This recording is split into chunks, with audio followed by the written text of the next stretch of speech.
भगवान शंकर की कथा को श्रवण करने के लिए हम विराजमान हो गए। एक बार हम शंकर की भक्ति में पहुंच गए, शिव को प्राप्त करने के लिए अगर हम पहुंच गए तो शंकर भगवान से क्या मांगो, शिव से क्या प्राप्त करो।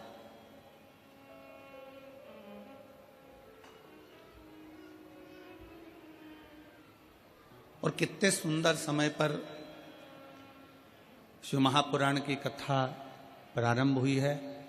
आज 15 तारीख है, कल 16 तारीख को आद्रा का नक्षत्र रहेगा और ये वो नक्षत्र शिव महापुराण के अंतर्गत आता है जिस दिन ब्रह्मा और विष्णु के मध्य में एक अग्नि का खंभ प्रकट हुआ था।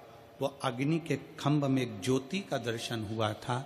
वही ज्योति 12 ज्योतिर्लिंग के रूप में विराजमान हुई थी। वो कल का दिन इस पूरे शिव महापुराण के अंतर्गत वर्णन आता है। अब इतने सुंदर दिवस में, इतने सुंदर अवसर में आप और हम भगवान शंकर की कथा को श्रवण करने के लिए बैठे हैं।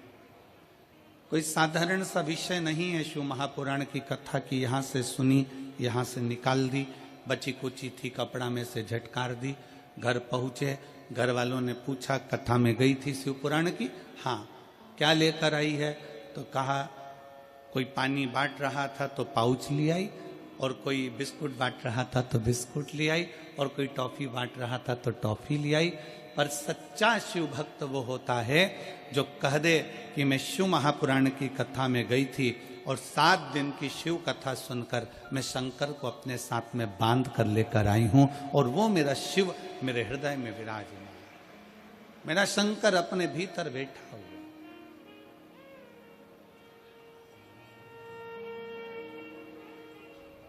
शिव को प्राप्त करने के लिए हमें कोई आडंबर, कोई दिखावा, कोई ढोंग, कोई ढकोसला शिव को प्रिय नहीं है।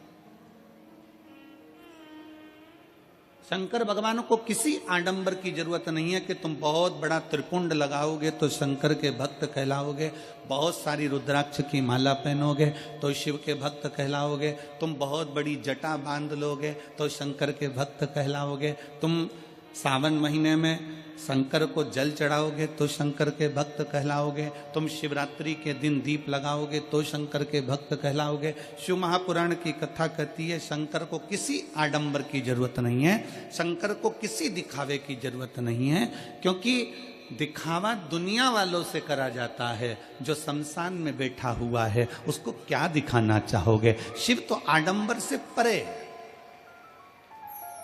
शिव दिखावे से परे। मेरे शंकर भगवान को आडंबर श्रेष्ठ नहीं लगता, मेरे शंकर भगवान को दिखावा प्रिय नहीं लगता। कोई तुमसे कह दे कि मेरे पास आना, मैं तुमको ये दे दूंगा, तुम मेरे पास आना तुम्हारा दुख मिटा दूंगा, तुम मेरे पास आना मैं तुम्हारा भविष्य बता दूंगा, तुम मेरे पास आना मैं तुम्हारी तकलीफें दूर कर दूंगा।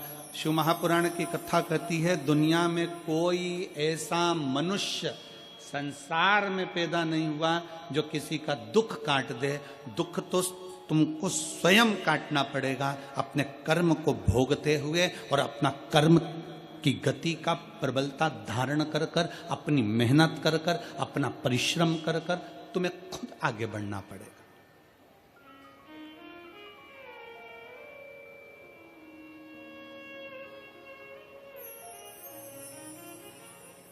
व्यक्ति बीमार होता है तो सबसे पहले अपने घर का इलाज करता है।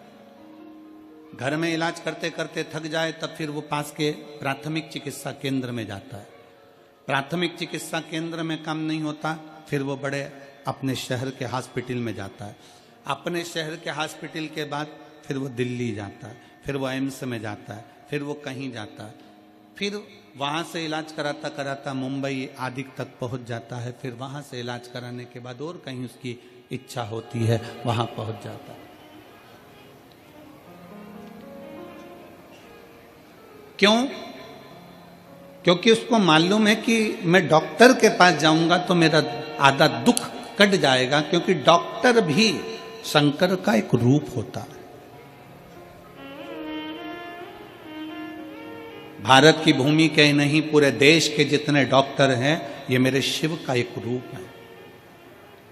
ना जाने कितनों को इन्होंने अपने ओर से बल लगाकर, दम लगाकर, जितना बन सकता है उतना प्राण देने का प्रयास करते हैं। कोई कैसा भी मरीज हो, डॉक्टर का कोई दुश्मन नहीं होता। डॉक्टर का कोई दुश्मन, जैसे डॉक्टर का कोई दुश्मन नहीं है, अगर दुश्मन भी आ जाता है तो भी डॉक्टर उसको ठीक करने की दवा देता है। अगर कोई डॉक्टर का द्रोही भी आ जाए तो भी डॉक्टर उसको ठीक होने की दवा प्रदान करता है। जैसे डॉक्टर का कोई दुश्मन नहीं होता, क्योंकि डॉक्टर शंकर का एक रूप होता है, उसी तरह शंकर का कोई दुश्मन नहीं होता। शिव शिव होता है, शंकर शंकर। गंधर्व, अप्सरा, नाग, किन्नर, सुर, असुर जितने हैं सब शिव के भक्त हैं। अप्सराएं भी भगवान शंकर का भजन करती हैं, गंधर्व भी भगवान शंकर का भजन करते हैं, देवता भी भगवान शंकर का भजन करते हैं, असुर भी भगवान शंकर का भजन करते हैं, नाग भी भगवान शंकर का भजन करते हैं, मनुष्य मानव सब भगवान शिव की आराधना में डूबे रहते हैं। इसलिए शिव महापुराण की कथा कहती है कि 100 काम छोड़ो, सबसे पहले भोजन करो। 1000 काम छोड़ो, सबसे पहले स्नान करो। 1,00,000 काम छोड़ो, सबसे पहले दान करो। भोजन भूखे को कराओ, प्यासे को पानी पिलाओ।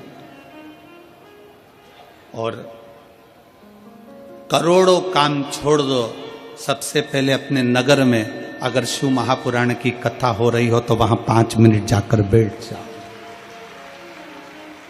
अपने क्षेत्र में, अपने नगर में, अपने मोहल्ले में, अपनी सोसाइटी में, अपने कॉलोनी में कहीं 100 kilometre, 50 kilometre, 150 kilometre, 200 kilometre, 300, 400 kilometre के दायरे में भी अगर शिव महापुराण की कथा भगवान शंकर की आशीर्वाद से, उनकी कृपा से अगर आपको श्रवण करने को मिल जाए तो वहां 10 मिनट, 15 मिनट, 5 मिनट, 3 मिनट जरूर।